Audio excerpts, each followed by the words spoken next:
सांगड़ मावा के खबर ॾींदा हलूं। डिस्ट्रिक्ट रिपोर्टर महमूद काइम खानी जी रिपोर्ट मुताबिक़ एसएसपी सांगड़ कैप्टन सदाम हुसैन जी हिदायत मंशात फरोशन खिलाफ क्रैकडाउन जारी है।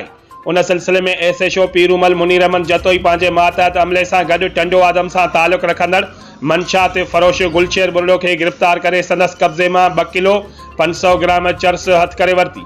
एसएचओ झोल ज़हूर अहमद नूनारी पंहिंजे मातहत अमले सां गॾु मंशात फरोश नदीम बुर्डो खे गिरफ़्तार करे संदसि कब्ज़े मां 2 किलो 25 ग्राम चर्स हथ करे वरिती आहे। जॾहिं त ॿिनि कार्रवाइनि में मंशात फरोश गुल मोहम्मद ऐं गुलाम अहमद के गिरफ़्तार करे संदसि कब्ज़े मां 20 लीटर देसी शराब हथ कियो वियो आहे। गिरफ़्तार मंशात फरोश खिलाफ मंशात एक्ट जे कलमनि तहत केस दाख़िल कियो वियो आहे। जॾहिं त टीं कार्रवाईअ में झोल जे इलाइक़े गंडण मां अब्दुल मनान जी चोरी थियल कार जो इतला मिलंदे ई पुलिस जवाबदार जो पीछो कयो, जंहिं ते जवाबदार कार छॾे फरार थी वियो। कार हथ करे असल मालिक हवाले कई वई।